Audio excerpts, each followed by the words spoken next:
DGP ওনার নিকট আজকে প্রদেশ কংগ্রেসের এক প্রতিনিধি দল, আমি এবং আমার সাথে প্রদেশ কংগ্রেস সম্পাদক তফসিলি নেতা বিমল বর্মন এবং আমাদের রাজ্য যুব কংগ্রেস সভাপতি নীলকমল সাহা, আমরা ওনার সঙ্গে মিলিত হয়ে রাজ্যের সার্বিক আইনশৃঙ্খলার যে অবনতি এবং বিভিন্ন জায়গায় খুন সন্ত্রাস, নানাভাবে রাজনৈতিক দলের কর্মকাণ্ডের উপর আক্রমণ হেনে জনপ্রতিনিধিদের উপর আক্রমণ এই রাজ্যে প্রতিনিয়ত সংগঠিত হচ্ছে। আমরা মূলত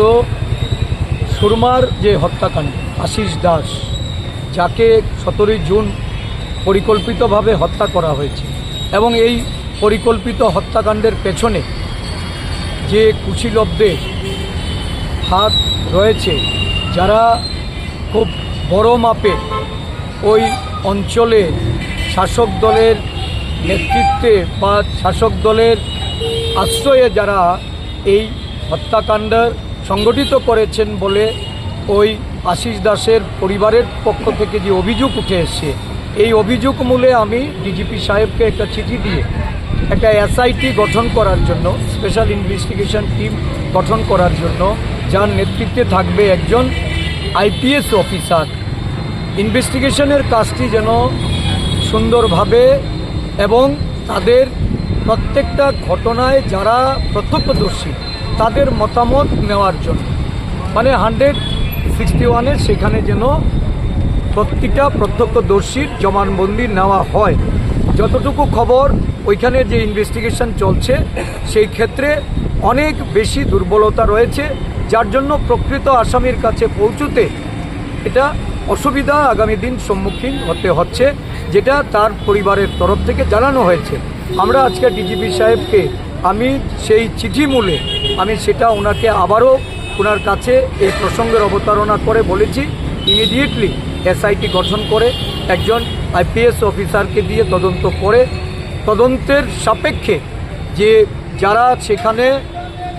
যাদের জবানবন্দি নেওয়া হয়নি সেটা যেন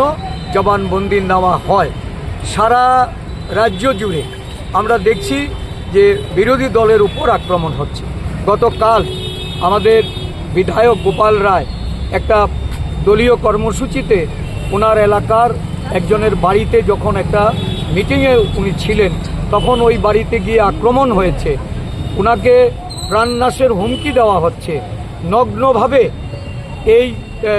শাসক দল আশ্রিত গুন্ডারা পুলিশের সামনে ওনাকে মেরে ফেলার জন্য উদ্যত হচ্ছে। আমি ডিজিপি সাহেবের নলেজে নিয়েছি, এর আগেও সুদীপ রায় বর্মন আক্রান্ত হয়েছে, বিভিন্ন রাজনৈতিক দলের নেতাকর্মীরা আক্রান্ত হচ্ছে, তাদের বাড়িঘরে আক্রমণ হচ্ছে, আমাদের বিরোধী দলের অফিস ভেঙে চুরে ফেলা হচ্ছে, আগুন ধরিয়ে দেওয়া হচ্ছে। এহেন পরিস্থিতিতে ডিজিপিকে আইন শৃঙ্খলার বিষয়টাতে যেন প্রয়োজনীয় হস্তক্ষেপ করা হয়, অন্যথায় আমাদের আন্দোলনের পথে যেতে হবে। গণতান্ত্রিক আন্দোলন গড়ে তোলার